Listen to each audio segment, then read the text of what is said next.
ஸ்தோத்திரிக்கிறோம், ஸ்தோத்திரிக்கிறோம், ஸ்தோத்திரிக்கிறோம், ஸ்தோத்திரிக்கிறோம், ஸ்தோத்திரிக்கிறோம், ஸ்தோத்திரிக்கிறோம், ஸ்தோத்திரிக்கிறோம், ஸ்தோத்திரிக்கிறோம், ஸ்தோத்திரிக்கிறோம். Praise the Lord. நம்முடைய ஆண்டவரும் அருமை இரட்சகரும் மீட்பருமான கர்த்தராகிய இயேசு கிறிஸ்துவின் இனிய நல் நாமத்திலே உங்களுக்கு வாழ்த்துக்களை சொல்கிறேன். தேவனுடைய பெரிதான கிருபையினாலே இந்த நல்ல நாளிலும் கூட நாம் இந்த விசேஷித்த புதன்கிழமை மாலை வேளையிலே தேவனாகிய கர்த்தரை நாம் ஆராதிக்க வந்திருக்கிறோம். நம் ஒவ்வொருவரையும் உண்டாக்கி உருவாக்கினவரும் நமக்காக தன்னுடைய சொந்த ஜீவனையே கொடுத்த அந்த மகிமையின் தேவனை, மகத்துவமானவரை, உன்னதமானவரை நாம் தொழுது கொள்ள வந்திருக்கிறோம். அப்படிப்பட்ட அந்த மகிமையான தேவனுக்கு நன்றி சொல்லும் விதமாக இந்த நேரத்திலே நாம் ஒரு நிமிஷம் தேவ சமூகத்திலே நம்மை தாழ்த்தி, தேவன் நமக்கு நல்ல சுகபலத்தை, பத்திரத்தை, பாதுகாப்பை கொடுத்து நம்மை வழிநடத்தி கொண்டிருக்கிறார். நம்மை அவர் ஒவ்வொரு நாளும் காண்கிறவராய், காப்பவராய், நம்மோடு கூட இருக்கிறவராகவே இருக்கிறேன் என்று வாக்குத்தத்தம் செய்த தேவன் அவர். அந்த தேவனுக்கு நன்றி சொல்லுகிறார். இந்த நேரத்தில் நாம் ஒரு நிமிஷம் கர்த்தருடைய சமூகத்திலே நம்மை தாழ்த்தி நாம் ஜெபிக்கலாம். ஸ்தோத்திரமான ஸ்தோத்திரம், ஸ்தோத்திரம். நன்றி ஆண்டவரே, துதிக்கிறோம், துதிக்கிறோம், எங்களை நேசிக்கிற எங்கள் நல்ல ஆண்டவரே, கர்த்தராகிய இயேசு கிறிஸ்துவே, அருமையான நாளிலே உடைய பலத்த கரத்திலே இந்த ஆராதனையை ஒப்புக் கொடுக்கிறோம். தேவனாகிய கர்த்தர் எங்களை இந்த நிமிஷம் வரை ஆசீர்வதித்து வழி நடத்தினக்காய் நன்றி. விசேஷமா இந்த நல்ல புதன்கிழமை மாலை வேளையிலே தகப்பனே, உடைய பிள்ளைகளாக நாங்கள் ஒரு சிறு கூட்டமாக இந்த இடத்துல கூடி வர நீர் எங்களுக்கு இரக்கம் பாராட்டி நீரப்பா. இந்த நல்ல நேரத்திலும் வாசித்து தியானிக்கிற உடைய வார்த்தைகளுக்காய் நன்றி செலுத்துகிறோம். வேதத்தின் மகிமையை, மகத்துவங்களை அறிந்து கொள்ள, அதை உன்னதங்களை புரிந்து கொள்ள தேவ இரக்கம் தாரும். தொடர்ந்து ஆண்டவரே, உடைய வார்த்தையானவர் தாமே எங்களை வழிநடத்தும். நீரே பேச வேண்டுமா, உடைய சமூகமானது தொடர்ந்து எங்களுக்கு கிடைக்க வேண்டுமா. நீர் என்ன நோக்கத்திற்காக இந்த வேதத்தை கொடுத்தீரோ அதிலே சொல்லப்பட்ட மகிமையான, ஆசீர்வாதமான, உன்னதமான காரியங்களை புரிந்து கொள்ள, அறிந்து கொள்ள தேவ ஞானத்தை, தேவ கிருபை உடைய பிள்ளைகளாக எங்கள் ஒவ்வொருவருக்கும் கிடைக்கும். உடைய கரம் தொடர்ந்து எங்களை வழிநடத்த வேண்டுமா. இயேசு கிறிஸ்துவினுடைய பரிசுத்த நாமத்திலே ஆம். கர்த்தர் தாமே எங்கள் ஒவ்வொருவரையும் ஆசீர்வதிப்பாராக. தேவநாம மகிமைக்காக நாம் இந்த நேரத்திலே ஒரு பாடலை பாடி தொடர்ந்து நாம் தேவ செய்திக்குள்ளாய் நாம் கடந்து செல்லலாம். இந்த நேரத்திலே வேதத்தில் பாட்டு புத்தகத்திலிருந்து ஒரு பாடலை பாடி நாம் செய்திக்குள்ளாய் கடந்து செல்லலாம். மான்கள் நீரோடை வாஞ்சித்து கதறுவது போல் என் ஆத்துமா தேவனை உம்மை நோக்கி கதறுகிறது என்ற ஒரு அற்புதமான பாடல். தேவன் நம்மை ஆசீர்வதிக்கிற தேவனாய், வழிநடத்துகிறவரே, நமக்கு தஞ்சமும் அடைக்கலமும் கோட்டையுமாக இருக்கிறவர். அந்த மகிமையான தேவனை பாடல் மூலமாய் நாம் கனப்படுத்தலாம். மான் நீரோடை வாஞ்சித்து கதறும் போல் தேவனே, எந்த ஆத்துமாவும் உம்மையே வாஞ்சித்து கதறுதே. மான்கள் நீரோடை வாஞ்சித்து கதறும் போ தேவனே, எந்த ஆத்துமாவும் உம்மையே வாஞ்சித்து கதறுதே.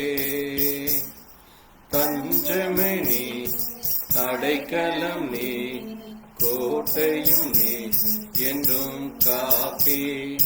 தஞ்சமே நீ, அடைக்கலம் நீ, கோட்டையும் நீ, என்றும் காப்பி. மான்கள் நீரோடை வாஞ்சித்து கதறும் போ தேவனே, எந்த ஆத்து உம்மையே வாஞ்சித்து கதறுதே. தேவன் மேலாத்துமாவே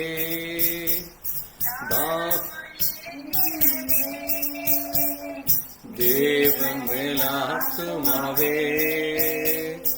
தாகமாயிருக்கிறதே. தேவனின் சந்நிதியில் நின்று ஆத்துமா வாஞ்சிக்கிறே. தேவனின் சந்நிதியில் நின்று ஆத்துமா வாஞ்சிக்கிறே. வஞ்சமே நீ, அடைக்கலம் நீ, கோட்டையும் நீ, இன்னும் காத்தே. தஞ்சமே நீ, அடைக்கலம் நீ, கோட்டையும் நீ, என்னும் காத்தே.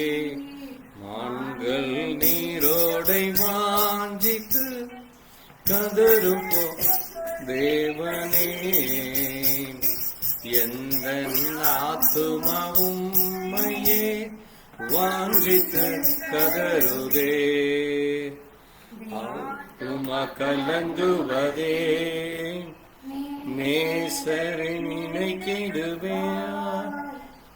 ஆத்துமா கலங்குவதே, நேசரை நினைத்திடுவார்.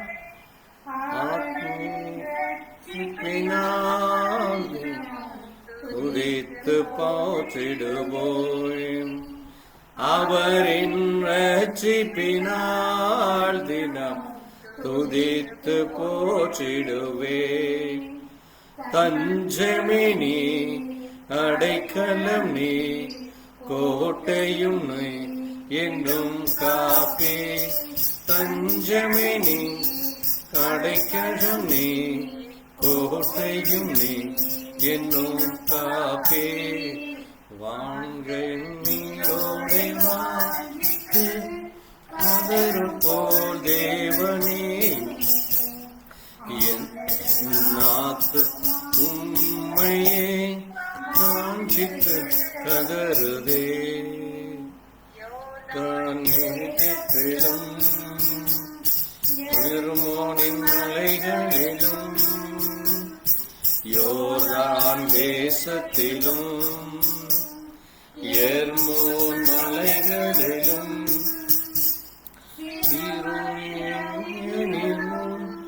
உண்மை நீங்கம் முன்னேற்கின்றே. திருமணம் உண்மை தினமும் நினைக்கின்றே. தஞ்சமே நீ, அடைக்கலம் நீ, கோட்டையும் நீ, என்றும் காப்பே. தஞ்சமே நீ, அடைக்கலம் நீ, கோட்டையும் நீ, என்னும் காப்பே.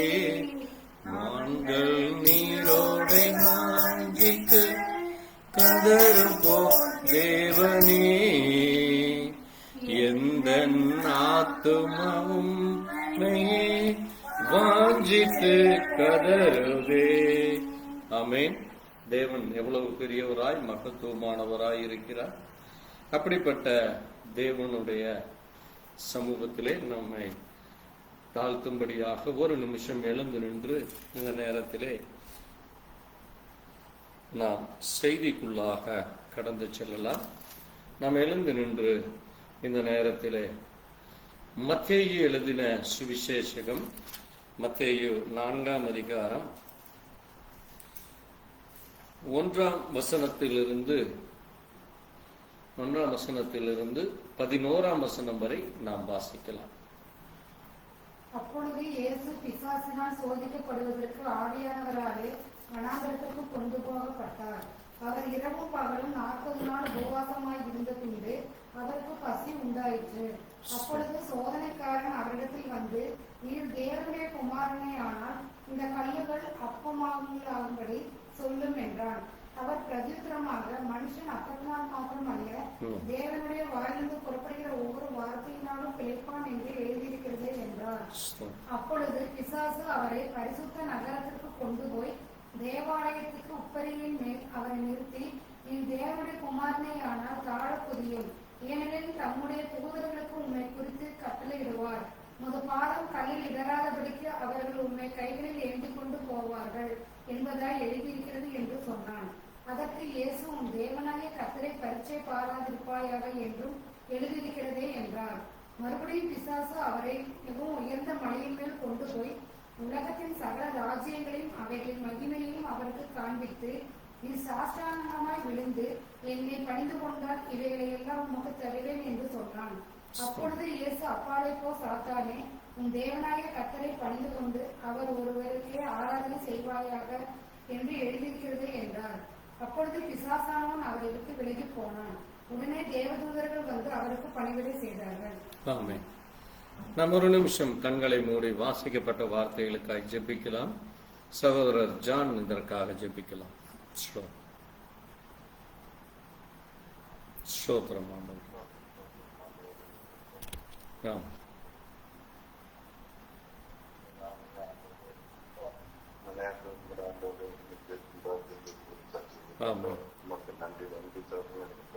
ஸ்தோத்திரம் ஆண்டவரே.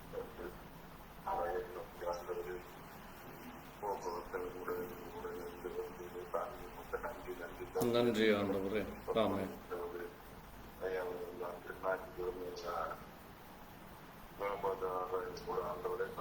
ஸ்தோத்திரம் ஸ்தோத்திரம் அப்பா. நன்றி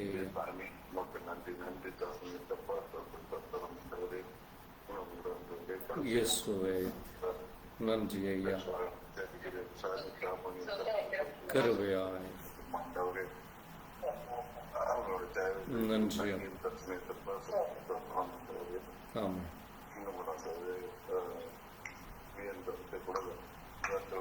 நன்றி அப்பா. ஆமென்.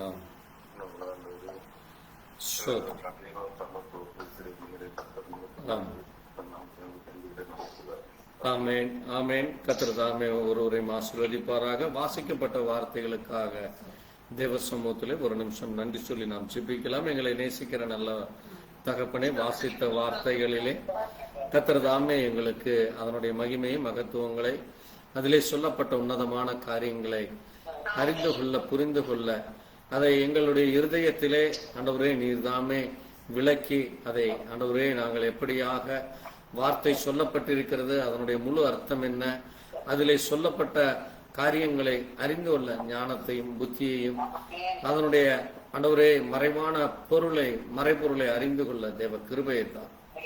நீரை மகிமைப்படும் உடைய நாம மகிமைப்படட்டும். எல்லாவற்றையும் இயேசு கிறிஸ்துவினுடைய பரிசுத்த நாமத்திலே ஆமாம். கர்த்தர் தாமே உங்கள் ஒவ்வொருவரையும் ஆசீர்வதிப்பாராக. நீங்கள் உட்காரலாம். இன்றைக்கு கொடுக்க போகிற செய்தியின் தலைப்பானது சாத்தானாலஜி. சாத்தானை குறித்த ஒரு மிக முக்கியமான ஒரு காரியம்.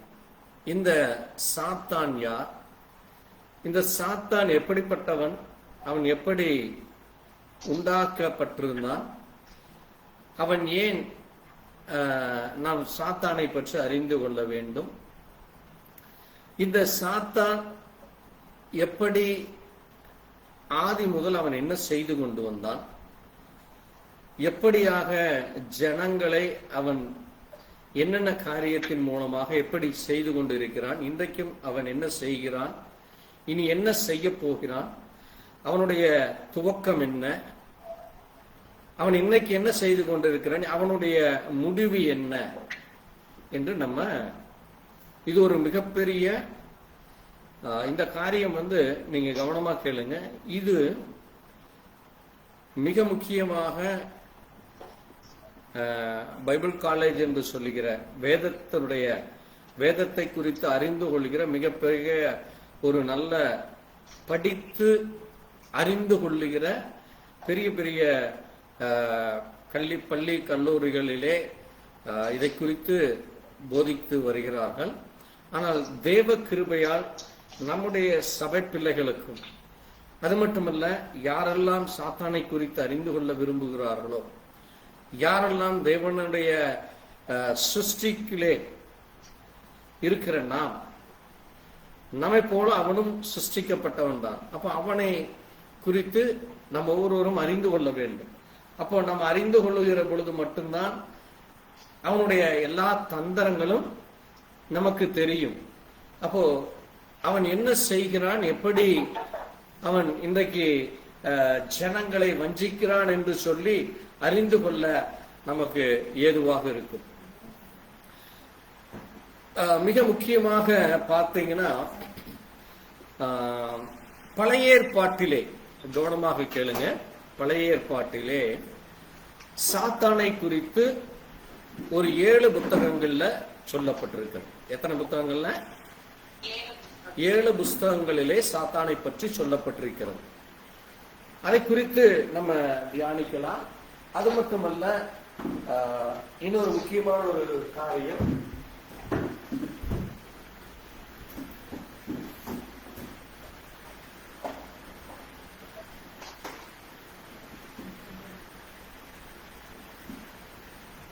சரி சாரி மழை வந்துட்டு ரொம்ப டிஸ்டர்ப், ரொம்ப இதாச்சு, அதனாலதான். சரி, இப்போ இவன் யார் என்று பழைய ஏற்பாட்டிலே அவனை குறித்து அவனுடைய துவக்கம் என்ன, அவன் என்ன செய்து கொண்டு வந்தான், என்ன செய்துட்டு இருந்தான், இப்ப என்ன என்று நம்ம பார்க்க போகிறோம். அதே போல புதிய ஏற்பாட்டிலே ஏறக்குறைய எல்லா புத்தகங்களிலே அவனை குறித்து சொல்லப்பட்டிருக்கிறது. இது நாம் எதற்காக என்று நம்ம பார்க்கிற பொழுது, அவன் எப்பொழுதுமே என்ன செய்வானாமா, அவன் மிக முக்கியமாக, கவனமாக கேளுங்க, அவன் மிக முக்கியமாக அட்டாக் பண்றது யார அப்படின்னு பாத்தீங்கன்னா, தேவனுடைய பிள்ளைகளை. யாரை? தேவ பிள்ளைகளைத்தான் அவன் என்ன செய்வான் என்றால், குழப்பிக்கொண்டும் ஏமாற்றுகிற காரியங்களிலேயும் அல்லது அவனுடைய தந்திரங்கள் மூலமாக, சூழ்ச்சிகள் மூலமாக அவன் ஏதாவது ஒரு காரியத்தை செய்து கொண்டே இருப்பான். ஆமென். அப்ப அது அவன் என்ன செய்கிறான், அவன் எப்படி அதை செய்கிறான் என்று நமக்கு வேதத்திலே சொல்லப்பட்டிருக்கு. அதான் நம்முடைய தேவன். ஆமென். அப்போ பாருங்க, அப்போ அவன் என்ன செய்கிறான், எப்படி செய்கிறான் என்று அவனை குறித்து, ஏனென்றால் அவன் நம்முடைய எதிரியாக இருக்கிறான். யார் அது? எதிரி. எனிமீஸ் ஆர் எதிரி. ஏனென்றால் ஒரு நாடு இருக்கிறது என்றால் அதனுடைய நாட்டில் இருக்கிற அந்த அரசாங்கம், அந்த நாட்டினுடைய அரசாங்கத்திலே இருக்கிற முக்கியமான பதவியில் இருக்கிறவங்க எதிரி நாட்டுல யாரு, அவன் என்ன செய்வான், என்ன செய்து கொண்டிருக்கிறான், எப்படி நம்மை தாக்க வருவான், அல்லது எப்படி அவன் என்னென்ன காரியங்களை செய்திருக்கிறான் என்று அவர்கள் அறிந்து கொள்ள முற்படுவார்கள். ஏனென்றால் அப்படி இருக்கிற பொழுதுதான் அவன் நம்மை தாக்க வரும் பொழுது நாம் எப்படி எச்சரிக்கையாக இருக்க வேண்டும், ஜனங்களை எப்படி எச்சரிக்கைப்படுத்தி அந்த தாக்குதலில் இருந்து ஜனங்களை காப்பாற்ற முடியும் என்று ஜனங்களுக்கு அங்கே சொல்லுவான். இப்ப நீங்க கூட ஒரு உதாரணத்துக்கு, இன்னைக்கு அநேக நாடுகள்ல போர் நடந்துட்டு இருக்கு. அநேக நாடுகள்ல போர் நடந்துட்டு இருக்கிறப்ப என்ன சொல்லுவாங்கன்னா, நீங்க இரவு நேரங்கள்ல என்ன செஞ்சிருங்க, உங்களுடைய விளக்கை அணைத்து விடுங்கள். அதே மாதிரி மிக முக்கியமா அந்த இடங்களை எல்லாம் அங்கே அவர்கள் பதுக்கி வச்சு கொள்வோம். ஏன்னா எதிரி என்ன செய்வான், அங்க இருக்கிற தங்கத்தையோ வெள்ளியோ ஜனங்களையோ அல்லது எதையாவது ஒரு முக்கியமானது ஒன்றை அழித்து போடுவான். இப்படி அவன் ஏதாவது ஒரு காரியத்தை செய்ய வருகிறான் என்று இவர்கள் அறிந்து கொண்டு அதை பாதுகாக்க, ஜனங்களுக்கு பாதுகாப்பு, அவன் நாட்டுக்குரிய பாதுகாப்பை கொடுப்பாங்க. சரி, இப்போ இந்த பிசாசானவன் அவன் எப்படிப்பட்டவனாக இருக்கிறான் என்று வேதத்திலே அவனை குறித்து நாம அறிந்து கொள்ள வேண்டியது மிக முக்கியமாக நமக்கு தேவையாக இருக்கிறது. மிக முக்கியமாக தேவையாக இருக்கிறது. பாருங்க, அதுக்கு நான் ஒரு 3-4 காரியங்களை நம்ம இன்னைக்கு தியானிக்க போகிறோம். இதை பிசாசியல் என்று சொல்லலாம், சாத்தானியல் என்று சொல்லலாம். இப்படி அவனுக்கு அநேக பெயர்கள் இருக்கு. அது வேதத்திலே நம்ம என்னன்னு பார்க்கலாம். இந்த பிசாசனுடைய வஞ்சகத்தை வேதம் முழுதும் சொல்லப்பட்டிருக்கிறது. ஆகவே எப்படி தேவ பிள்ளைகளை அவன் வஞ்சிக்கிறான் என்று நாம் அறிந்து கொள்ளுவோம். அது மட்டுமல்ல, அப்போஸ்தலனாகிய பவுல் அவனை குறித்து அநேக இடங்களிலே எச்சரித்திருக்கிறான். மிக முக்கியமாக சபை விசுவாசிகளையும், அது மட்டுமல்ல, சத்தம் போடாம இருக்கணும், அந்த சவுண்ட் வந்துட்டே இருக்கு. சபை விசுவாசிகளையும், அது மட்டுமல்ல, போதகர்களையும் அவன் தாக்குவான். யாரை? விசுவாசிகளையும் போதகர்களையும் அவன் என்ன செய்வான்?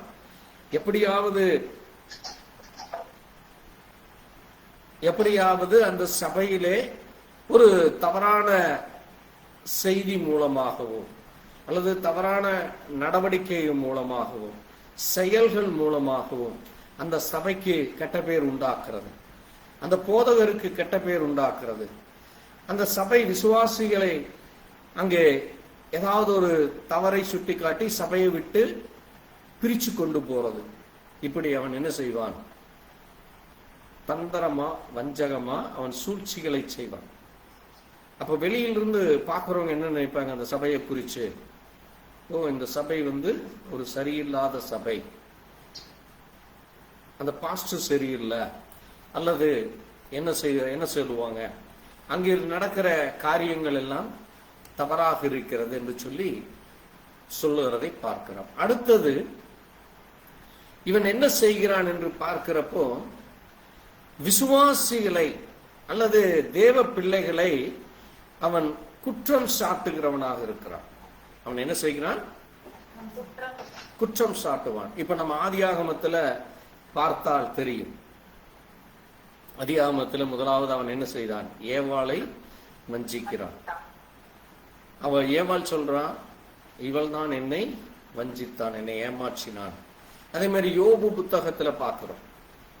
யோபுவும் அதை குறித்து சொல்லி இருக்கிறான். அதே மாதிரி சகரியா புத்தகங்களை பார்க்கிறோம். சகரியாவை குறித்தும் அவன் குற்றம் சொல்லுகிறான். அங்கே சகரியாவும் இதை குறித்து பேசி இருக்கிறான். அப்போ பாருங்க, அவன் வஞ்சிக்கிறவனாக, சபையிலே ஜனங்களை பிரிக்கிறவனாக, சபை பிள்ளைகளை குற்றம் சாட்டுகிறவனாக இருக்கிறான். நான் சொல்றதுல நீங்க அந்த பாயிண்ட் நோட் பண்ணீங்கன்னா தான் உங்களுக்கு அது ஈஸியா இருக்கு. அதனாலதான் ஒவ்வொரு பாயிண்டையும் நான் 2 முறை 3 முறை சொல்லுகிறேன். 4வதாக அவன் என்ன செய்கிறான்னு பார்த்தீங்கன்னா, அவன் எப்படி அந்த செய்கிற கிரியைகளை, விசுவாச பிள்ளைகளை ஏமாற்றுவதையும் விசுவாசிகளை அவன் வஞ்சிக்கிற காரியங்களையும் வேதத்திலே நமக்கு சொல்லப்பட்டிருக்கிறது. குறிப்பாக ஆண்டவராகிய இயேசு கிறிஸ்து பிசாசை குறித்து புதிய ஏற்பாட்டிலே அந்த 4 சுவிசேஷ புஸ்தகத்திலே 25 இடத்திலே அவனை குறித்து ஆண்டவர் என்ன செய்திருக்கிறார்? குறிப்பிட்டு சொல்லி இருக்கிறார். ஆண்டவர் அவனை குறித்து குறிப்பிட்டு சொல்லி, அதைத்தான் நம்ம இப்ப வாசித்த மத்தேயு 4ஆம் அதிகாரத்துல அவன் எப்படிப்பட்டவன், என்னென்ன செய்தான், என்ன ஏது என்று அங்கே வாசித்தோம். அடுத்தது இவன் என்ன செய்கிறான்னு பார்த்தீங்கன்னா, அங்க தேவ பிள்ளைகளை அங்கே நம்முடைய விசுவாசத்தில் இருந்தோ, பரிசுத்த வாழ்க்கையில் இருந்தோ, அல்லது தனிப்பட்ட ஜீவியத்தில் இருந்தோ அவன் என்ன செய்வான்? தேவனை விட்டு பிரிக்கிற காரியத்தையும் அவன் செய்கிறான். யாரை விட்டு? சபைகளில் இருந்து பிரிக்க பார்ப்பான். பாஸ்டரோடு கூட ஏதாவது ஒரு தவறான காரியத்தை பாஸ்டர் மேல குற்றஞ்சாட்டியோ, அல்லது பாஸ்டர் விசுவாசிகள் செய்கிற தவறுகளை கண்டிக்கிறப்போ விசுவாசிகள் சபையை விட்டு போறதோ, இப்படியும் நடக்கும். அது மட்டுமல்ல, அவன் என்ன செய்ய விரும்புகிறானாமா, உங்களுடைய ஜீவியத்தை தேவனை விட்டே பிரிக்க பார்ப்பான். சந்தேகத்தை கொடுத்து கொண்டே இருப்பான், குழப்பம் ஏற்படுத்தி கொண்டே இருப்பான், ஏதாவது ஒரு பிரச்சனைகளை கொடுத்து கொண்டே இருப்பான்.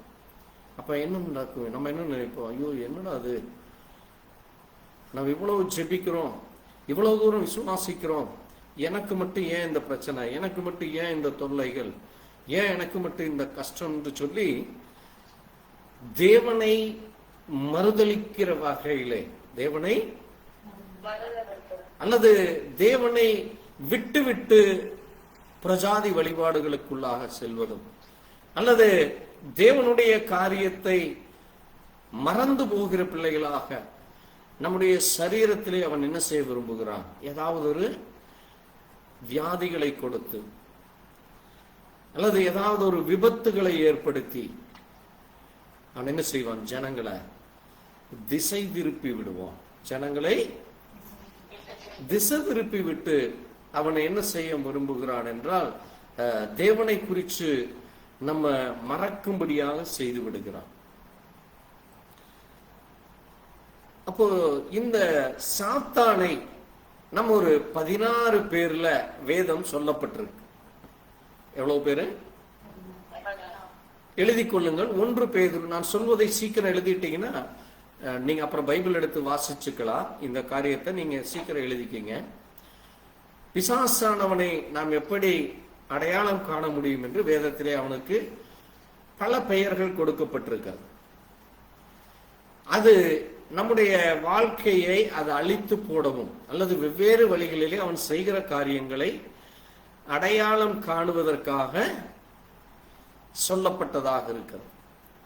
முதலாவதாக 1 பேதுரு 5:8 அவன் நம்முடைய எதிரி என்றும் புறங்கூறுபவன் என்றும் சாத்தான் என்றும் பிசாஸ் என்றும் சொல்லப்பட்டிருக்கிறது. 1 பேதுரு 5:8. 1 பேதுரு 5:8 நம்முடைய எதிராளின்னு அங்க சொல்லி இருக்கிறத வாசிக்கலாம். பிசாசானவன் எவனை விழுங்கலாமா என்று வகை தேடி. அதே மாதிரி வெளிப்படுத்தல் 12ஆம் அதிகாரத்தில் அவனை குறித்து சொல்லப்பட்டிருக்கு.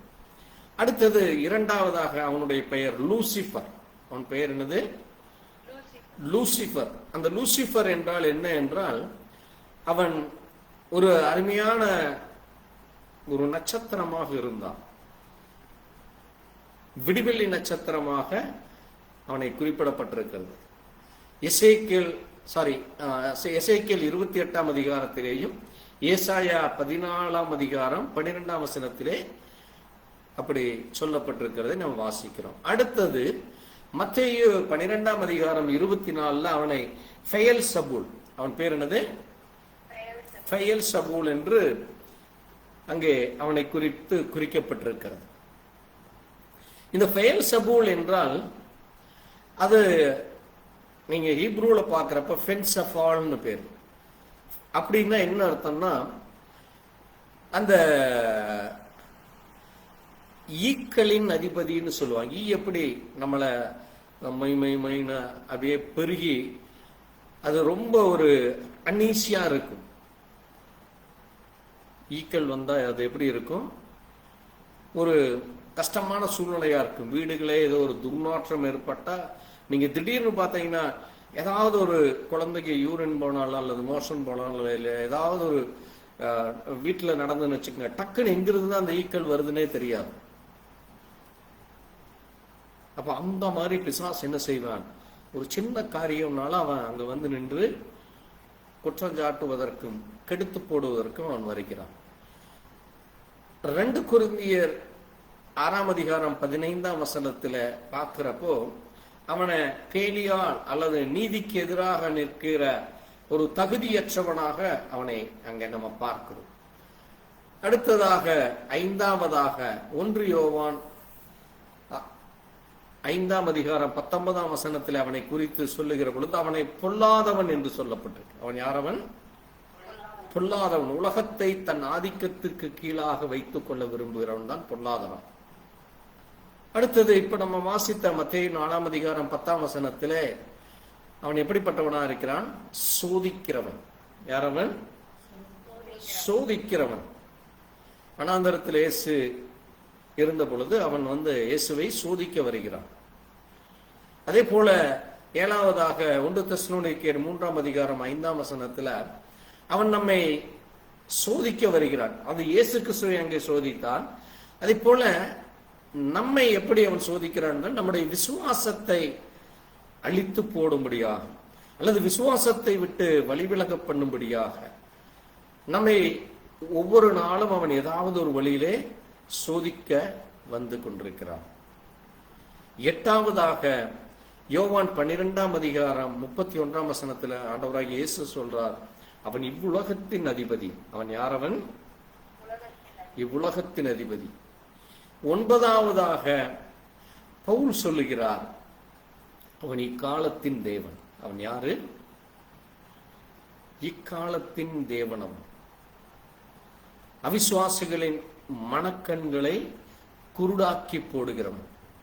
இந்த பூமியில் இருக்கிற ஜனங்கள், அவிசுவாசிகளை, அவருடைய கண்கள் இருக்கும். இன்றைக்கு புறமதஸ்தார்கள் எடுத்தீங்கன்னா எல்லாருக்கும் என்ன இருக்கு? கண்ணு இருக்கு. ஆனா அவங்களுடைய மனக்கண்ணை அவன் என்ன செய்து விட்டான்? குருடாக்கிட்டான். அதனாலதான் அவங்க தேவனை குறித்து என்ன செய்யல, நீங்க சொன்னாலும் அவங்களுக்கு புரிய மாட்டேங்க. புரிந்து கொள்ள வேண்டுமானால், அதனாலதான் வேதம் சொல்லுது மனத்தெளிவு. நான் கடந்த ஞாயிற்றுக்கிழமை அதைத்தான் சொன்னேன். அப்ப தேவன் நமக்கு என்ன கொடுக்கிறார்? தெளிந்த புத்தி. நம்முடைய கண்களை தேவன், மனக்கண்களை தேவன் என்ன செய்கிறார்? திறக்கிறார். ஆமென். அடுத்தது 10வதாக அவனை குறித்து சொல்லப்பட்டிருக்கிறது. அவன் யாராமா? ஆகாய மண்டலத்தின் அதிபதி. எபேசியர் 2ஆம் அதிகாரம் 2ஆம் வசனத்துல அவன் யாரவன்? ஆகாய மண்டலத்தில் அதிபதியாக இருக்கிறான். எதற்கு என்றால், கீழ்ப்படியாதவர்களை அவன் அவர்களுக்குள்ளாக இருந்து கிரியை செய்து வருகிறான். தேவனுக்கு எதிர்த்து நிற்கிறவர்கள், தேவனை துணிகரமாய் பேசுகிறவர்கள், கேலியும் கிண்டலும் விக்கிரக ஆராதனைகளும் உலக வழிபாடுகள், உலக காரியங்களை அவன் செய்யும்படி அவர்கள் எல்லாம் யாரு? தேவனுக்கு கீழ்ப்படியாதவர்கள், தேவனுடைய வார்த்தைக்கு கீழ்ப்படியாத. நம்ம யாரா இருக்கிறோம்? தேவனுடைய வார்த்தைக்கு கீழ்ப்படுகிறவர். ஆனால் அதுதான் அந்த வித்தியாசம். அப்ப நமக்கு நம்முடைய அதிபதி யாரு? இயேசு கிறிஸ்து. அப்போ மற்றவர்களுக்கு அதிபதி யாரு? பிசாசம். இக்காலத்தின் தேவன். அவன் யாரு? இக்காலத்தின் தேவன் அப்படின்னு என்னது? இன்றைக்கு இருக்கிற இந்த பூமியை அவன் ஆண்டு. அதைத்தான் இங்க நீங்க வாசிக்கிறப்போ அவன் 8ஆம் வசனத்துல மத்தேயு 8 சொல்றான் பாருங்க. உயர்ந்த மலையின் மேல் கொண்டு போய் சகல ராஜ்யங்களும் சகலத்தையும் கொடுத்து என்ன செய்கிறான்? காண்பித்து, நீ சாஷ்டாங்கமாய் என்ற காலில் விழுந்தீனா இதையெல்லாம் உனக்கு தருகிறேன்கிறான். இதையெல்லாம் உனக்கு. பாருங்க, அது யாருடைய கண்ட்ரோல்ல இருக்கு? எல்லாமே தேவனுடைய கண்ட்ரோல்ல இருக்கு. நல்லா புரிஞ்சுக்குங்க. இந்த முழு உலகம் யாரோட கண்ட்ரோலு? தேவனுடைய கண்ட்ரோல் இருக்கிறது. இவன் என்னங்கிறான்? அது என்ற கண்ட்ரோல், நான் உனக்கு தர்றேங்கிறான். இதுதான் ஜனங்களை ஏமாற்றுகிறது, வஞ்சிக்கிறது, ஜனங்களை குருடாக்கி போடுகிற காரியம். அதான் என்னது? ஆகாய மண்டலத்தின் அதிபதி. ஆகாயத்துக்கு கீழ் இருக்கிறது தான் அவனுடைய கண்ட்ரோல். ஆகாயத்துக்கு மேலெல்லாம் அவனுடைய கண்ட்ரோலே இல்லை. அதுமே இந்த பூமி மட்டும்தான் அவனுடைய கண்ட்ரோல். மற்ற இடமே எல்லாமே யாருடைய கண்ட்ரோலு? தேவனுடைய கண்ட்ரோல் இருக்கு. இங்கேயும் தேவனுடைய கண்ட்ரோல் இருக்கு. ஆனால் இவன் என்ன செய்கிறான்? உள்ள பூந்து குழப்படி பண்ணிட்டு இருக்கிறான். சரி, அடுத்தது 11வதாக அவனுடைய பெயர் எபேசியர் 6:12 சொல்லுது. அவன் இருளின் அதிபதி. அவன் யாரு?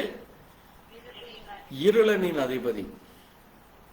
ஏனென்றால் அவன் என்ன செய்கிறான்? இருளில அங்க நமக்கு போராடுவதற்கு, நமக்காக போராட அவன் என்ன செய்கிறான்? ஏதாவது ஒரு பிரச்சனைகளை கொண்டு வருகிறான். இருள தான் என்ன செய்வான்? திருடம் வருவான், கொள்ளையடிக்கிறவன், கொலை செய்கிறவன், அக்கிரமம் பண்றவர்கள், அருவருப்பு செய்கிறவர்கள் இருள தான் அதிகமா இருப்பான். அவன் யாராக இருக்கிறான்? இருளின். அடுத்தது வெளிப்படுத்தல் 12:10 சொல்லுது, சகோதரர்களை குற்றப்படுத்துகிறவன். யாரை? இப்ப உங்க குடும்பத்துல கணவன், மனைவி, பிள்ளைகள் இருக்கிறீங்கன்னா, அவன் ஏதாவது ஒரு, நீங்க பிள்ளைகள் மூலமாக பிள்ளைகள் எரிச்சலை செய்கிறபடி நடந்து கொள்வார்கள். பிள்ளைகளை தூண்டி, ஒரு உதாரணத்துக்கு சொன்னா, பிள்ளைகளை வேணுமென்றே படிக்காத மாதிரி, அல்லது தாய் தகப்பனுக்கு கீழ்ப்படியாத மாதிரி, அல்லது எதுவுமே அவங்க தாய் தகப்பன் சொல்ல கேளாதபடி, இப்படி ஏதாவது ஒன்று செய்து குடும்பத்திலே குழப்பம். அதே போல சபைகள் அப்படித்தான். பாஸ்டர் சொன்னா கேட்க மாட்டான். அல்லது 2 சபையில 2 குடும்பம் 3 குடும்பம் இருந்துன்னா, ஒவ்வொரு குடும்பத்துக்குள்ள ஏதாவது ஒரு சின்ன சின்ன பிரச்சனைகளை கொண்டு வந்து சபைகளுக்குள்ளே ஒரு மனதை குலைத்து போடுகிறவன். நான் சொல்றது உங்களுக்கு புரியுதா? இன்னும் இதோட விளக்க வேண்டியதில்லைன்னு நினைக்கிறேன். குழப்பி குற்றம் சாட்டுவான். இந்த மாதிரி இவர் இப்படி பேசினாரு, இவர் இப்படி நடந்தாரு இப்படின்னு சொல்லி சகோதரர்களை குற்றம் சாட்டுகிறவன். அடுத்தது 2 கொரிந்தியர்ல பவுல் சொல்றாரு, அவன் ஒளியின் தூதனாக வேஷம் தரித்து அவன் வஞ்சிக்கிறவனாக அவன் என்ன செய்கிறான்? மாறு வேடத்திலே வருகிறான். தேவனைப் போல, தேவ தூதர்களைப் போல. இன்னைக்கு அநேகர் சொல்லுவாங்க, நான் ஒரு சொப்பனம் கண்டேன், அல்லது எனக்கு ஒரு சத்தம் ஒன்று கேட்டுச்சு, அந்த சத்தம் என்ன பேசிச்சு, இப்படித்தான் நடக்கும், இப்படித்தான் ஆகுனுச்சு, அப்ப அதை நான் நம்புறப்ப அது நடந்தது, அது நம்புறப்ப நான் அது நடந்தது. இதுதான் என்னது? ஒளியின் தூதன் வேஷத்தை கொண்டு வருகிறான். அதை பவுல் எச்சரிக்கையாக இருங்க, அவன் வஞ்சிக்கிறவன். எந்த ஒரு காரியமானாலும் அதை வேதத்தோடு ஒப்பிட்டு நம்ம பார்க்க வேண்டும். சரி, 14வதாக அவன் ஆதியாகமம் 3ஆம் அதிகாரத்துல அவன் சர்ப்பம் என்று சொல்லப்பட்டிருக்கு. அவன் யாரு? சர்ப்பம். சர்ப்பம் தான் யாரை வஞ்சித்தது? ஏவாளை வஞ்சித்து. அவன் ஒரு சூழ்ச்சிக்காரன், வஞ்சகன். அடுத்தது 15வதாக அவன் யார் என்று சொல்லப்பட்டிருக்கிறது என்றால், வெளிப்படுத்தல் 12:9 இந்த முழு உலகத்தையும், எப்படி முழு உலகத்தையும் பலி தவறி செய்து ஜனங்களை மோசம் போக்குறவனாக இருக்கிற பழைய வலு சர்ப்பம், சாத்தான் என்றும் சர்ப்பம் என்றும் சொல்லப்பட்ட பழைய வலு சர்ப்பம் என்று அங்க வெளிப்படுத்தல் 12:9 சொல்லப்பட்டிருக்கு. அதே மாதிரி 12:3 16வதாக அது எப்படியாமா? பெரிய வலு சர்ப்பம் என்று சொல்லப்பட்டிருக்கு. அது எப்படி? பெரிய வலு சர்ப்பம். இது என்ன செய்கிறதாமா? வலு சர்ப்பத்தின் ஆவி தேசங்களையும், வலு சர்ப்பத்தின் ஆவி தேசங்களையும் தேசத்தின் கலாச்சாரங்களையும் அவன் கட்டுப்படுத்தி கொண்டு அவன் ஜனங்களை ஏமாற்றியும் வஞ்சித்தும் கொண்டிருக்கிறான். ஆனால் தேவனுடைய பிள்ளைகளாகிய நமக்கு தெரியும், நம்முடைய தேவன் யாராக இருக்கிறார்? ராஜாதி ராஜா, கர்த்தாதி கர்த்தர், உன்னதமானவர். தேவ பிள்ளைகளாகிய நாம் இவனுடைய வஞ்சகத்திற்கோ இவனுடைய தந்திரங்களுக்கோ நாம் விழுந்து போகக்கூடாது. அவனை, அந்த எதிரியை, அவனுடைய தோற்றத்தையும் வீழ்ச்சியும் நாம் புரிந்து கொள்ள வேண்டும். ஏனென்றால் அவன் எப்பொழுதுமே எப்படிப்பட்டவனாக இருக்கிறான்? மோசக்காரனாக, ஒரு தீயவனாக, தீய சக்தின்னு சொல்றாங்க பார்த்தீங்களா, அப்படி இருக்கிறான் அவன். அவனை நம்ம வேதத்திலே அவனுடைய படைப்பை குறித்தும் அவனுடைய வளர்ச்சியை குறித்தும் நம்ம அறிந்து கொள்ள வேண்டும். இப்போ நீங்க அவனுடைய படைப்பு, அவனுடைய பரிமாணம் என்று எழுதி கொள்ளுங்கள். 2வது தலைப்பாக அங்கே நம்ம எசேக்கியேல் 28ஆம் அதிகாரத்துல அங்க பாக்குறப்போ, எசேக்கியேல் 28:14 வரைக்கும் அவனை எப்படிப்பட்ட சொல்லத, தேவன் அவனை எப்படி சிருஷ்டித்தாராமா? அபிஷேகம் பண்ணப்பட்ட கேரு. அவன் அபிஷேகம் பண்ண அப்படின்னு என்னது? தேவனுடைய சிங்காசனத்தை சுற்றி அங்கே நின்று கொண்டு தேவனை பாதுகாக்கிற ஒரு ஊழியம் அவன் செய்து கொண்டான். அவன் எதற்காக? காப்பாற்றுவதற்கென்று சிருஷ்டிக்கப்பட்ட கேரு. தேவனை காப்பாற்றல, நல்லா புரிஞ்சுக்கணும். தேவன் கட்டளையிட்டா அங்கே ஜனங்களையும் அல்லது வேற ஏதாவது பிரச்சனைகள், காரியங்கள் ஏற்பட்டால் அந்த இடத்துல இவன் போய் என்ன செய்வான்? காப்பாற்றுவதற்காக சிருஷ்டிக்கப்பட்டவன். அதே எசேக்கியேல்ல சொல்லப்பட்டிருக்குது 2வதாக அவனை குறித்து, அவன் ஞானமும் அழகும் உள்ளவன். அவன் எப்படிப்பட்டவன்? அவனுக்கு நல்ல ஞானம் இருக்கு, நல்ல அழகானவனாக இருப்பான். ஆனால் அவன் என்ன செய்தானாமா? அவன் சிருஷ்டிக்கப்பட்ட நாளில் இருந்து அவனுடைய அழகிலே அவனுக்கு மேட்டிமை வந்தது. அவனுடைய அழகிலே அவனுக்கு மேட்டிமை வந்தது. அவனுடைய ஞானத்திலே அவன் பெருமை கொண்டான். ஞானத்திலே அவன் பெருமைப்படுறான். அவன் அவன் என்ன நினைச்சிட்டானா, தான் தான் மற்ற எல்லாரை விட பெரிய ஆளு, நான் தான் சொல்லி அவனுக்குள்ள அப்படிப்பட்டதான ஒரு மேட்டிமை சிந்தனை வருது. அதான் அவனை என்ன செய்தது, அங்கே தேவனுடைய சமூகத்திலே அவன் நிற்க முடியாதபடி அவனுக்கு குழப்பம் வரும். அது மட்டுமல்ல, இன்னொரு முக்கியமான விஷயம் பாருங்க, அவன் எப்படிப்பட்டவனாக சிருஷ்டிக்கப்பட்டானாமா, அவன் குற்றம் இல்லாதவனாக இருக்கிறான். அவன் படைக்கிறப்ப, தேவன் அவனை படைக்கிறப்ப அவன் எப்படிப்பட்டவனா இருந்தான், குற்றம் இல்லை. இப்ப நம்ம பூமியில, இப்ப இந்த பூமியில பிறக்கிற எந்த ஒரு குழந்தையும் எப்படிப்பட்ட குழந்தை இல்ல, குற்றமே இருக்காது. இந்த குழந்தை மேல ஏதாவது குத்தம் இருக்குமா? அது திருடன்னா என்னன்னு தெரியாது, கொலகாரனா கொள்ளக்காரனா அல்லது யாரு என்றுனே அந்த குழந்தை ஒரு அருமையான நல்ல குழந்தை தான் அது. அதான் ஒரு பாடல் கூட இருக்கு, இந்த பூமியில பிறக்கிற எல்லாருமே நல்ல குழந்தை தான். அது நல்லவனாவதும் தீயவனாவதும் அவன் வளர்கிற விதத்துல தான் இருக்கு. நல்லவனாவதும் தீயவனாவதும், அவனுடைய தாய் தகப்பன் நல்லவர்களா இருப்பாங்க, ஆனா அவன் வெளியில போய் கெட்ட காரியத்தை பழகலாம். அல்லது ஒரு 20 வயசு 30 வயசு வரைக்கும் நல்லவனா இருக்கலாம், அதுக்கும் பிறகு சூழ்நிலைகள் மாறுறப்ப அவன் மிக மோசமானவனாக மாறிவிடுவான். அது போலதான் பிசாசு படைக்கிறப்ப எப்படிப்பட்டவனாக இருந்தான், குற்றமற்றவனாக, குற்றமில்லாதவன். அவன் அக்கிரமமே காணப்படவில்லைங்குது வேதம். அவன் என்ன காணப்படவில்லை, அநியாயமோ அக்கிரமமோ அவனுக்குள்ள இல்லை. இதுதான் அவனுடைய படைப்பிலே அவனுக்கு சொல்லப்பட்ட வேத வசனம். அடுத்ததாக அந்த பிசாசனுடைய படைப்பிலே இரண்டாவதாக பார்க்கிறப்போ அவன் எப்படிப்பட்டவனாக இருந்தானாமா, ஏசாயா 14 அதிகாரத்திலே சொல்லுது. ஏசாயா 14 அதிகாரத்திலே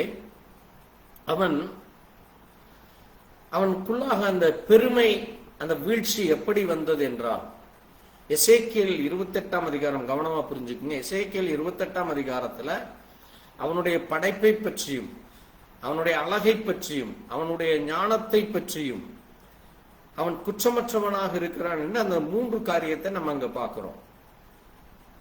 ஆனால் ஏசாயா அவனை குறித்து என்ன சொல்லுகிறான் என்று நீங்க பார்க்கிறப்ப 14 அதிகாரத்துல, ஏசாயா 14 அதிகாரத்துல அவன் 5 முறை, எவ்வளவு 5 முறை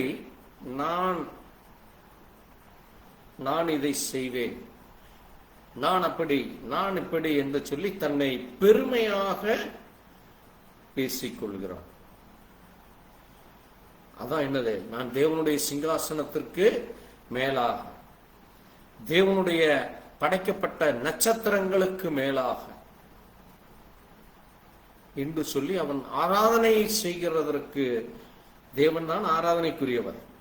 அப்ப அந்த ஆராதனைக்குரிய தேவனுக்கும் விட என்னை நீங்க ஆராதனை செய்ய வேண்டும், ஏன்னா நான் தான் அங்கே எல்லாவற்றிற்கும் மேலானவன் என்று சொல்லி இப்படி பெருமையாக அவன் தன்னை அங்கே செய்து கொள்கிறான். அங்கே அவன் தன்னை செய்து கொள்கிறான். அதனாலதான் நீங்க இங்க எசேக்கியேல் 28 அதிகாரம் 16 வசனத்துல நீங்க வாசிக்கிறப்போ இந்த பெருமையின் காரணமாக, இந்த பெருமையின் காரணமாக, நான் என்று சொல்லுகிற அந்த மேட்டிமையின் காரணமாக அவன் தேவ சன்னதியிலிருந்து தள்ளப்பட்டவன். தேவ சன்னதியிலிருந்து தள்ளப்பட்டவன். அடுத்தது அவன் என்ன செய்கிறான் என்றால், அந்த தேவனுடைய சிங்காசனத்தை, அந்த தேவனுடைய அந்த ஆராதனைகளை, வழிமுறைகளை அவன் என்ன செய்கிறான், இந்த பூமிக்குள்ள அவன் கொண்டு வந்து எங்க கொண்டு வருகிறான், இந்த பூமிக்குள்ள கொண்டு வர்றான். உலகம் எல்லா இடங்கள்லையும் அவன் தன்னை ஜனங்கள் ஆராதிக்கும்படியா எங்க இடத்துல பார்த்தாலும் இன்னைக்கு அந்நிய வழிபாடை நீங்க பாக்குறீங்க. இரண்டாவது, ஜனங்களுடைய இருதயத்திற்குள்ளாக அவன் சென்று தன்னை தான் எல்லாமே என்று சொல்லி ஜனங்களை வேறு பிடிக்கிறது. தேவனிடத்திலிருந்து ஜனங்களை வேறு பிரிக்கிறது. அவன் மகா பரிசுத்த ஸ்தலம்ங்கிறது என்ன எங்குது? மகா பரிசுத்த ஸ்தலம்ங்கிறது எங்க? தேவனுடைய ஆலயத்தில் இருந்தது. எங்க இருந்தது? ஆலயத்தில் இருந்தது. நமக்குள்ள எங்க இருக்கு பரிசுத்த ஸ்தலம்ங்கிறது? நம்முடைய இருதயம். ஆமென். அப்ப அந்த இருதயத்தை அவன் என்ன செய்கிறான்? ஆட்கொள்ளுகிறான். புரியுதா உங்களுக்கு? இப்ப நம்முடைய ஒவ்வொரு அவிசுவாசிகளுக்குள்ளும், ஒவ்வொரு அக்கிரமக்காரர்களுக்குள்ளும், பாவிகளுக்குள்ளும் அந்த இருதயத்தில் வந்து உட்கார்ந்து கொள்கிறான். அதைத்தான் அங்கே யாத்திராகமம் 25 எபிரேயர் 4:16 அவன் எங்கே உட்கார்ந்துக்கிறானாமா? இந்த மகா பரிசுத்தம் ஸ்தலம் என்று சொல்லுகிற அந்த இருதயத்திலே அவன் உட்கார்ந்து கொள்கிறான். ஆமென். அப்போ தேவன் நமக்கு என்ன செய்கிறார்? சங்கீதம் 22 சொன்ன மாதிரி நமக்கு கிருபையாக நம்மேல் இரக்கம் பாராட்டி அவரால் தெரிந்து கொள்ளப்பட்டவர்களாக அந்த வேறுபாட்டிலிருந்து நம்மை பிரிக்கிறான். ஆமென். அவன் யாரு? நீங்க அவனை தொழுது கொள்ளக்கூடாது, அவன் இப்படி தந்திரசாலி, அவன் கொன்று போடுவான், அவன் இப்படி செய்து விடுவான் என்று சொல்லி நம்மை எச்சரித்து நம்மை அவனுடைய வழிபாட்டிலிருந்து நம்மை விலக்கி காக்கிறான். அப்ப இந்த சத்தத்தை யார் கேட்டு ஏற்றுக்கொள்கிறார்களோ அவர்களுக்கு தேவன் என்ன கொடுக்கிறார்? கிருபை பாராட்டி அந்த மகா பரிசுத்த ஸ்தலத்திலே இன்றைக்கு நம்ம எப்படி இருக்கிறோம்? கிருபை பெற்றவர்களாக இருக்கிறோம். ஆமென். அப்ப நம்ம யாராக இருக்கிறோம்? கிருபையின் பிள்ளைகளாக இருக்கிறோம். தந்திரசாலிகளின் பிள்ளைகளோ ஏமாற்றுக்காரனுடைய பிள்ளைகளோ அல்ல. ஆமென். அது மட்டுமல்ல, இந்த சாத்தான் பார்த்தீங்கன்னா அவன் என்னென்ன தந்திரம் செய்கிறான், அவன் எப்படி ஜனங்களை தன்னுடைய கைவசப்படுத்துகிறான், அவனுடைய அதிகாரங்கள் என்ன, அவனுக்கு எது வரைக்கும் தான் லிமிட் இருக்கு? அவனுக்கு லிமிட், அதுக்கு மேல அவன் உங்களை தொட முடியாது. அதே மாதிரி அவனுடைய தந்திரங்களை நாம் அறிந்து கொள்ள வேண்டும். முதலாவது தேவ பிள்ளைகளாகிய நாம் அறிந்து கொள்ள வேண்டியது, தேவனாலே படைக்கப்பட்ட ஒரு சிருஷ்டி தான் அவன். ஆமென். தேவனாலே படைக்கப்பட்ட சிருஷ்டி தான் அவனும். தேவனாலுக்கு கீழ்ப்படிந்தவன் தான். ஆனால் அவன் ஜனங்களை தந்திரமாக செய்து அவன் தன்னை ஒரு சிருஷ்டிகளாக காட்டிக்கொள்கிறான், தன்னை ஒரு தேவனாக காட்டிக்கொள்கிறான். அதனால அவனுக்குள்ள என்ன கிடையாது? என்ன கிடையாது? நித்திய ஜீவன் இல்லை. ஆமென். அவன் யாருக்கும் நித்திய ஜீவனை தர முடியாது. நான் சொல்றது உங்களுக்கு புரியுதா? நித்திய ஜீவன் யாருகிட்ட தான் இருக்கு? ஆண்டவராகிய இயேசு கிறிஸ்து கிட்ட மட்டும்தான் நித்திய ஜீவன் இருக்கு. அப்ப யாரெல்லாம் இயேசு கிறிஸ்துவை விசுவாசிக்கிறார்களோ அவர்களுக்கு தேவன் நித்திய ஜீவனை கொடுக்கிறான். யாரெல்லாம் அந்த நித்திய ஜீவனை ஏற்றுக்கொள்ளாமல் விசுவாசிக்காமல் அங்கே வஞ்சிக்கப்பட்டிருக்கிறார்களோ ஏமாற்றப்பட்டிருக்கிறார்களோ அவர்களுக்கு இந்த பூமியில தான் ஜீவன் இருக்கும். அவர்களுக்குள்ள என்ன கிடையாது? நித்திய ஜீவன் இல்லை. அதனாலதான் அவங்க என்ன செய்ய முடியாது? மறுபடியும் பிறக்க முடியாது. மறுபடியும் அவர்கள் உயிரோடு எழுந்திருக்கித்து வர முடியாது. என்னென்னைக்கும் அவர்கள் இந்த பூமியிலே அங்கே தேவ பிள்ளைகளோடு கூட இருக்க முடியாது. இதை நீங்க அறிஞ்சு கொள்ள வேண்டும். சரி, பாருங்க, அங்க யோபு 1:7 அங்க பார்க்கிறப்போ தேவன் அங்கே யோபுவை என்ன செய்கிறாரு? வேலியிட்டு பாதுகாக்கிறார். ஆமென். கவனம். இப்போ நீங்க அந்த வசனத்தை வாசித்தீங்கன்னா தெரியுமா? ஒரே ஒரு நிமிஷம் அந்த வசனத்தை மட்டும் வாசிங்க. ஏனென்றால் அது அவ்வளவு முக்கியமான ஒரு வசனமாக இருக்குது. வாசிங்க.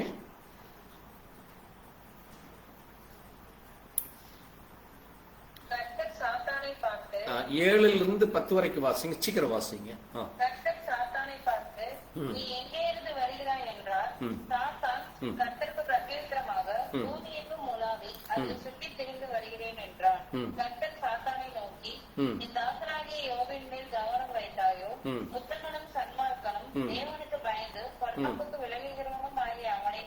பூமியில் ஒருவனும் இல்லை என்றார்.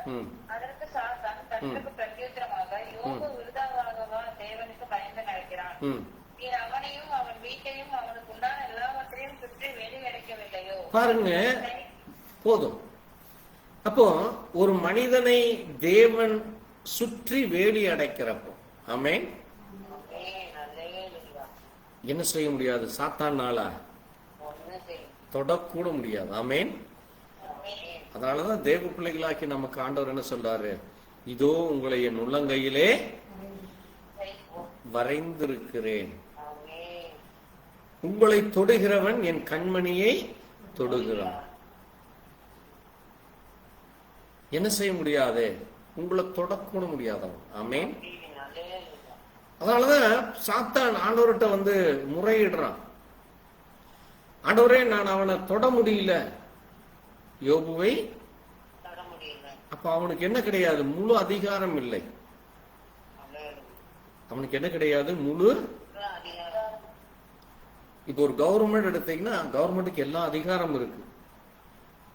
யார வேணா பிடிச்சி உள்ள போடலாம், ஏதாவது பொய் கேஸ போட்டோ அல்லது வேண்டுமென்றே உங்க வீட்டை அடிக்கலாம், அல்லது உங்களை தூக்கி ஜெயில போடலாம், அல்லது உங்களுக்கு இருக்கிற வேலை வாய்ப்புகளை, உங்களுக்கு இருக்கிற ரேஷன் கார்டை, ஆதார் அட்டை, அதை இது என்னென்ன வேணா செஞ்சு ஒரு மனுஷனை ஒன்றுமில்லாமல் ஆக்க முடியும். இன்னைக்கு அநேக இடங்கள்ல அநேக தவறான காரியங்கள் நடக்கிறத நம்ம பார்க்கிறோம். ஒருத்தனை பிடிக்கலைன்னா எப்படி வேண்டுமானாலும் அரசாங்கமும் செய்கிறார்கள், நமக்கு பிடிக்காதவர்களும் செய்கிறாங்க. ஆனால் தேவ பிள்ளைகளுக்கு தேவன் எந்த நேரமும் பாதுகாப்பை கொடுக்கிறார். ஆமென். பாருங்க, உண்மையில் அவனுக்கு என்ன கிடையாது? முழு சுதந்திரம் இல்லை. அவனுக்கு தேவன் கட்டுப்பாட்டை வைத்திருக்கிறார். அந்த கட்டுப்பாட்டை அவன் மீற முடியாது. அப்ப நீங்க தேவனுக்குள்ளாக இருக்கிறப்போ அவன் உங்களை தொடக்கூட முடியாது. ஆமென். யோவான் 12ஆம் அதிகாரம் 31 நீங்க பார்த்தீங்கன்னா, அதே போல யோவான் 5ஆம் அதிகாரம் 19ஆம் வசனத்துல அவன் கண்ட்ரோல்ல வச்சிருக்கிறான் இந்த உலகத்தை. மறைமுகமா அவன் ஆட்சி செய்து கொண்டிருக்கிறான். அவன் பரலோகத்தையும் அவன் என்ன செய்ய விரும்புகிறானாமா? தன்னுடைய கண்ட்ரோல் எடுக்கணும்னு அவன் செயல்படுகிறான். என்ன செய்ய முற்படுகிறான்? ஜனங்களை ஏமாற்றி நான் உங்களை இங்க கொண்டு போறேன், அங்க கொண்டு போறேன், உங்களுக்கு நீங்க எனக்கு என்ன நீங்க வணங்குனீங்கன்னா நான் உங்களுக்கு என்ன கொடுக்குறேன்? அதிகாரம் கொடுக்குறேன், இந்த ஆட்சி கொடுக்குறேன், உங்களுக்கு பதவி கொடுக்குறேன், உங்களுக்கு பணங்காசு கிடைக்கும், உங்களுக்கு நிம்மதி கிடைக்கும், உங்களுக்கு நீங்க சந்தோஷமா இருக்கலாம் என்று சொல்லி குடிப்பழக்கம், போதை பழக்கம், திருட்டு, கொள்ளை செய்ய வச்சு ஏமாற்றி விட்டு ஜனங்களை வஞ்சிக்கிற காரியங்களிலே அவன் ஈடுபட்டு கொண்டிருக்கிறான். அதான் மறைமுக ஆட்சி. அடுத்ததாக அவன் என்ன செய்கிறான் என்றால், தேவ பிள்ளைகளையும் மற்றவர்களுடைய மாம்சத்தை அவன் என்ன செய்கிறான்? குறிவைக்கிறான். என்ன செய்கிறான்? மாம்சத்தை. அதைத்தான் நீங்க கலாத்தியர் 5ஆம் அதிகாரத்துல 19ஆம் வசனத்திலிருந்து 21ஆம் வசனத்துல நீங்க வாசித்தீங்கன்னா, மாம்சத்தின் கிரியைகள் ஆவன, மாம்சத்தின் கிரியைகள் என்று சொல்லி ஒரு 17 காரியத்தை அங்க வாசிச்சிருக்கிறோம். அது வேண்டுமானால் நீங்க அப்புறம் வாசிச்சுங்க. அப்ப இந்த கிரியைகள் எல்லாம் பிசாசானவன் என்ன செய்கிறானாமா? ஜனங்களை செய்ய தூண்டி, அப்படி அவன் ஜனங்களை தேவனை விட்டு பிரிப்பதற்காக, ஜனங்களை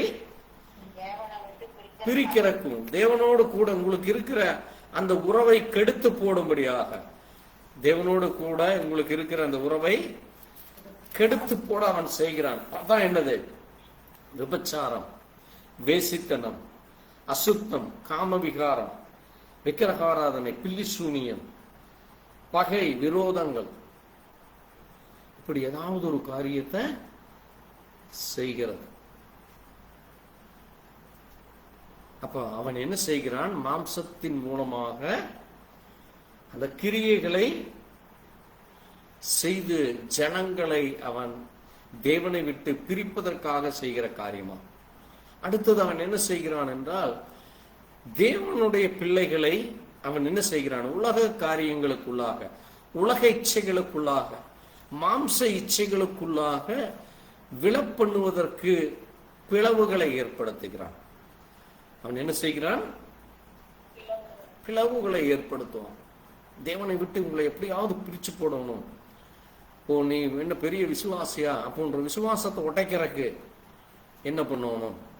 ஓ, உன்கிட்ட மற்றவங்க மேல அன்பு செலுத்துறியா? அப்ப இந்த அன்பை உடைக்க என்ன பண்ணணும்? எரிச்சலை கலப்புறது, கோபத்தை மூட்டுறது, வாயில ஏதாவது ஒரு கெட்ட வார்த்தை பேச வைக்கிறது, இப்படி ஏதாவது ஒரு காரியத்தை செய்ய வச்சு அங்கே தேவனை விட்டு பிரிக்க செய்கிறது. இதுதான் அவன் செய்கிற தந்திரமான செயல்களாக இருக்கு. இதுதான் அவன் ஜனங்களை தேவனை விட்டு பிரித்து போடுகிற காரியம். இயேசு கிறிஸ்துவனுடைய வாழ்க்கையிலே அவன் என்ன செய்தான் என்று நம்ம கவனிக்க வேண்டும். இயேசு கிறிஸ்துவனுடைய வாழ்க்கையிலே அவன் என்ன செய்தான் என்று நம்ம பார்க்க வேண்டும். பாருங்க, இயேசு கிறிஸ்து இந்த பூமியிலே ஊழியம் செய்கிற நாட்களிலே, இயேசு கிறிஸ்து இந்த பூமியில ஊழியம் செய்கிற நாட்களில் ஒரு 3 காரியத்தை நம்ம பார்க்கிறோம். முதலாவதாக இப்பொழுது நம்ம வாசித்த மத்தேயு 4ஆம் அதிகாரத்துல அங்கே சோதனைகளை கொண்டு வருகிறான். சோதனைகளை கொண்டு வருகிறான். ஆனால் ஆண்டவர் என்ன செய்தார்? வேத வசனத்தை சொல்லி, வேதத்தின் மூலமாக அவனோடு கூட போராடி, வார்த்தைகளை பயன்படுத்தி போராடி அவனை ஜெயிக்க வைத்து, அவனை அப்பாலே போ என்று சொல்லி அந்த அதிகாரம் மிக்கவராக இருக்கிறார். ஆமென். அப்ப இயேசு கிறிஸ்துவையே அவன் சோதித்தவன். அப்ப நம்மளை சோதிக்காம இருப்பானா? அதனாலதான் ஆண்டவர் சொல்றாரு, சோதனை வருவது என்னது? அது மிக முக்கியமானது. தடைகள் வருவது அவசியமேங்கிறார். அப்ப தடைகள், சோதனைகள் இந்த பூமியிலே வரும். அப்ப அதை நம்ம என்ன செய்யணும்? தேவனுடைய வார்த்தையினாலே, தேவ கிருபையினாலே நம்ம ஜெயிக்க தேவன் கூட இருக்கார். இரண்டாவதாக சாத்தான் இயேசு கிறிஸ்துவினுடைய ஊழியத்திலே அநேக நேரங்கள்ல தடைகளை கொண்டு வந்தான். அநேக நேரங்கள்ல தடைகளை கொண்டு வந்தான். ஒரு ஊருக்குள்ள அவர் போறாரு. கவனமா கேளுங்க. ஒரு ஊருக்குள்ள போகிறப்போ அங்க அந்த ஊர்க்காரங்க என்ன சொல்றாங்க? அங்க இருக்கிற அந்த ஊருக்கு போற வழியில் இருக்கிற ஒரு சுடுகாட்டுல ஒரு பைத்தியக்காரன் உட்கார்ந்து இருக்கிறான், பிசாசு பிடிச்சவன், லேகியன். அப்ப உன் பேர் என்னன்னு கேட்கிறப்ப லேகியன்கிறாரு. அவனுக்குள்ள இருந்த பிசாசை ஆண்டவர் துரத்துறார். துரத்துன உடனே அங்க அந்த பிசாசு அவனை விட்டு எங்க எதுக்குள்ள போகுது? பன்றிகளுக்குள்ள போகுது. எத்தனை பண்ணி? 1 2 இல்ல, 2000 பண்ணி. அப்ப அவனுக்குள்ள எத்தனாயிரம் பிசாசு இருந்தது? 2000 பிசாசு இருக்கு. ஒரு மனுஷனுக்குள்ள 2000 பிசாசு இருக்கு. நீங்க நினைக்கல அது எப்படி இத்தனை பிசாசு வரும்? அதான் நம்ம அந்த வாசித்தமே, அவன் என்னென்ன காரியத்துல செய்வான் என்று. கண்கள் மூலமாய், காதுகள் மூலமாய். இப்ப நீங்க ஹேர் டை அடிக்கிறாங்க, அல்லது இப்படி வேற ஏதோ ஒரு லிப்டிக் போடுறாங்க. இது ஒவ்வொன்றும் ஒவ்வொரு பிசாசு செய்யறதுதான். எந்த தப்பும் பண்ண மாட்டாங்க. சின்ன சின்ன விஷயத்துல தேவனுக்கு பிரியமில்லாத காரணம் புறம்பான அலங்காரம். அது வேதம் என்ன சொல்லுது? புறம்பான அலங்காரம். இல்ல வேற எதுவுமே இருக்காது. பொய் பேசி திரிவான். இல்ல வேற எதுவுமே இருக்காது. அன்பை செலுத்த மாட்டான். புரியுதா உங்களுக்கு? அது ஒவ்வொன்றும் பிசாசனுடைய தந்திரம். இப்படித்தான் 2000. எதுவுமே இருக்காது. போதைப் பொருள் மட்டும் பழக்கம் இருக்கு, அல்லது பீடி சிகரெட் குடிக்கிறது மட்டும் இருக்கும். இது எல்லாமே பிசாசானவன் செய்கிற தந்திரம். ஆண்டவர் அந்த தடைகளை உடைத்தெறிந்தார். ஆமென். பிசாசு தடைகளை கொண்டு வருவான். அப்ப அந்த ஊர் ஜனங்க என்ன சொல்றாங்க? அந்த 2000 பிசாசு அவனை விட்டு போனோம்னா, ஐயோ இவரை எங்க ஊருக்குள்ள நீங்க வர வேண்டாம், எங்க ஊருக்குள்ள நீங்க வர வேண்டாம்னு தடுத்துட்டான். அதே மாதிரி ஒரு கிராமத்துக்கு போறாரு. அங்க இருந்த யூதர்கள் அவரை பார்த்து என்ன செய்யறாங்க? கல்லெடுத்து எறிகிறாங்க. இப்படி ஏதாவது ஒரு தடைகளை பிசாசு என்ன செய்வான்? கொண்டு வந்தான். இயேசு கிறிஸ்துவனுடைய வாழ்க்கையில அந்த ஊழிய நேரத்திலே பிசாசானவன் இயேசு கிறிஸ்துவை அவன் செய்த காரியம், ஒன்று சோதனைகளை கொண்டு வந்து செய்தான், இரண்டாவதாக தடைகளை கொண்டு வருகிறான், மூன்றாவதாக மிகப்பெரிய துரோகத்தை செய்தான். மிகப்பெரிய என்ன துரோகம் செய்தான்? இயேசு கிறிஸ்துவோடு கூட இருந்த யூதாஸ் காரியத்தை அவன் என்ன செய்தான்? பண ஆசைக்குள்ளாக மாற்றிவிட்டான். பாருங்க, அவன் ஒரு எந்த நேரமும் ஊழியத்துல வருகிற காணிக்கையெல்லாம் அவன் கையில தான் இருக்கு. இயேசு கிறிஸ்து ஊழியத்துக்கு வர்ற காணிக்கைகள் எல்லாம் அவன் கையில தான் இருக்கு. இருந்தாலும் அவனுக்கு என்னது? வெறும் ஒரு 30 வெள்ளிக்காசுக்கு அவன் ஆசைப்பட்டான். எவ்வளவு? 30 வெள்ளிக்காசுக்கு ஆசைப்பட்டு இயேசு கிறிஸ்துவை காட்டி கொடுக்கிற அந்த பெரிய துரோகத்தை செய்தான். அதான் யோவான் 13ஆம் அதிகாரம் 27ஆம் வசனம் சொல்லுது, சாத்தான் அவனுக்குள் புகுந்தான். அது வரைக்கும் நல்லா இருந்தவன், இயேசு கிறிஸ்துவோடு கூட இருந்தவன், சாத்தான் அவனுக்குள்ளாக புகுந்து அவன் துரோகம் செய்தான். காட்டி கொடுக்கிற அந்த துரோகத்தை செய்தான்.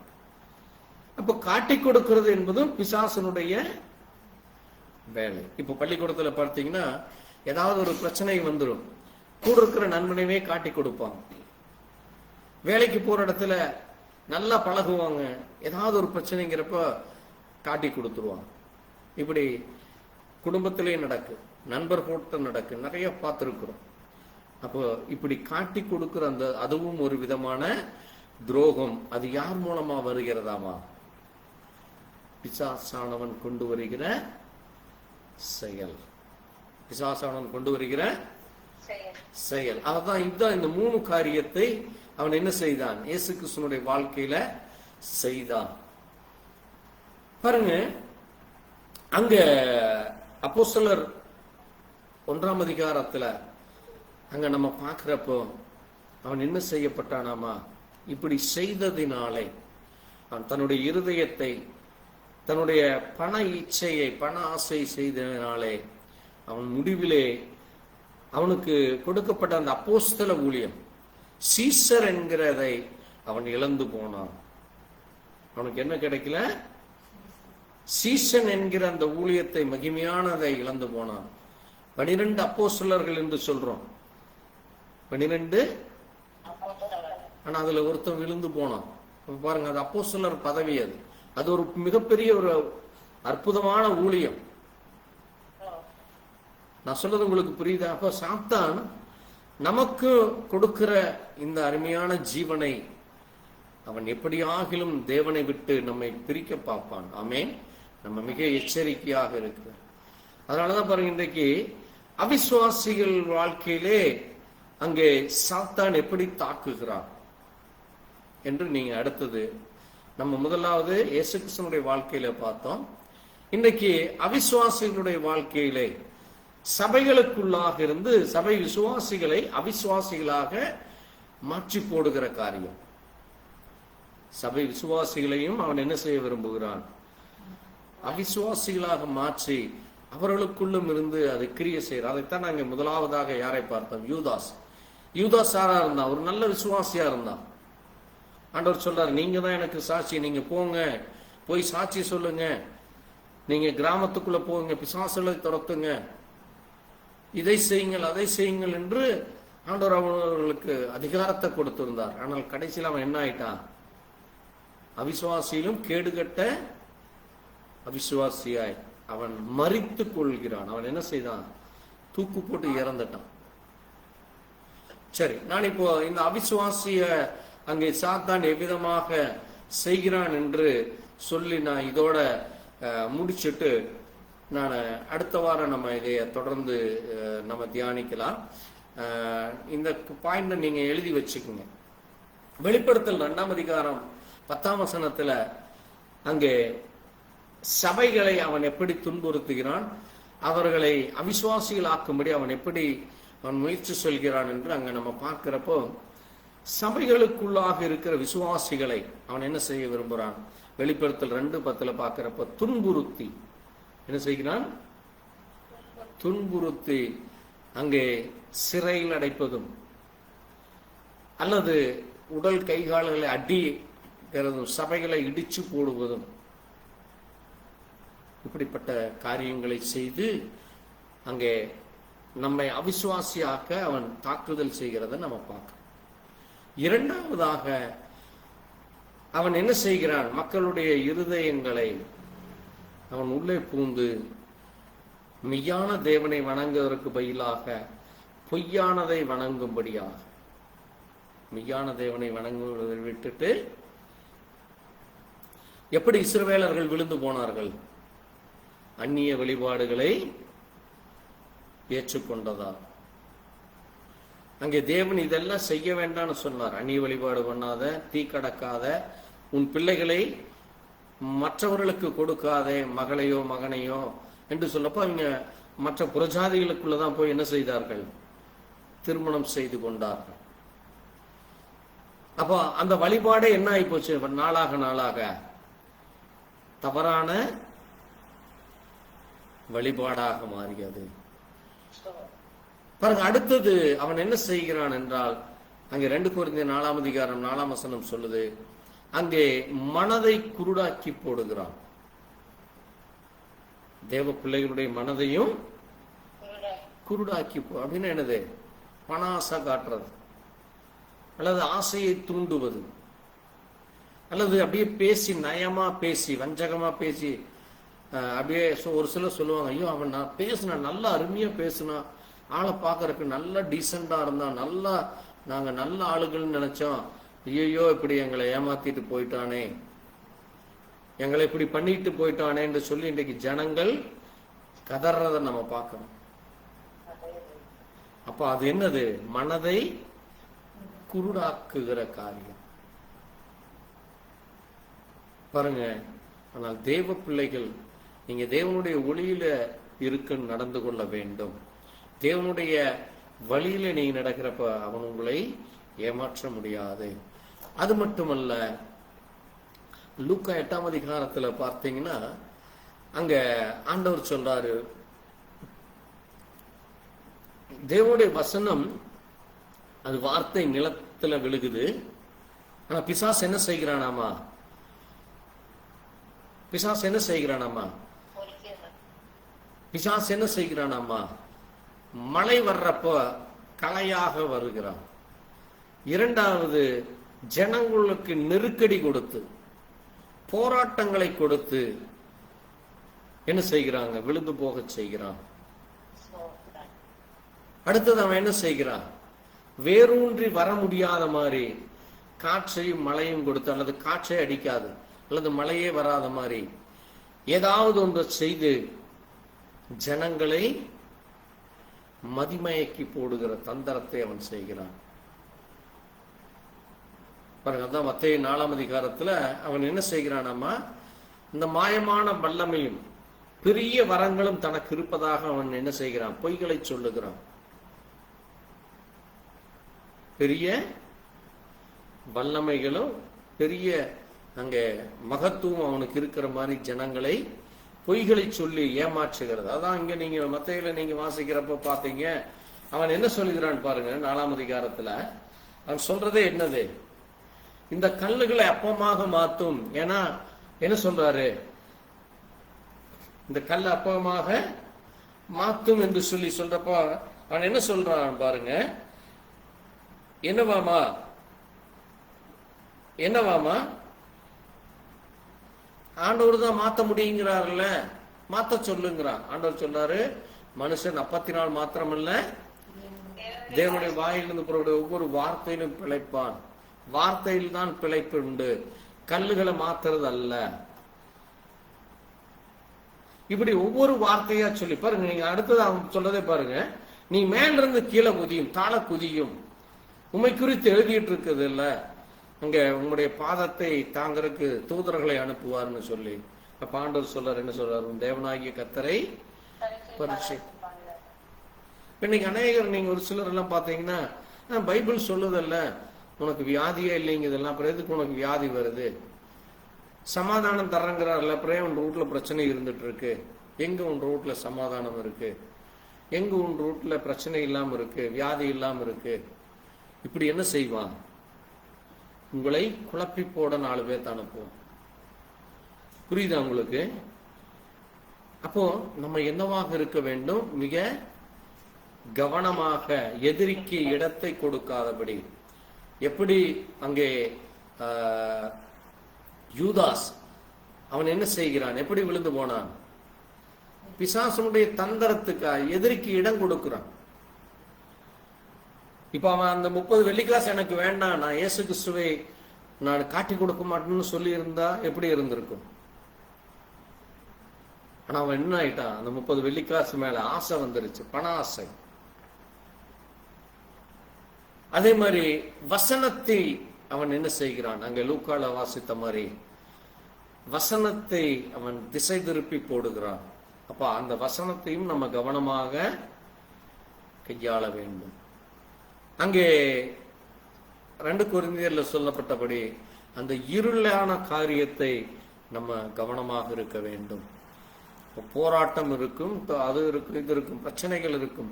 அப்ப இவை எல்லாவற்றையும் தேவ சமூகத்தில் தேவ பிள்ளைகள் அங்கே ஜெயங்கொள்ள வேண்டியவர்களாக இருக்கிறோம். ஆமென்.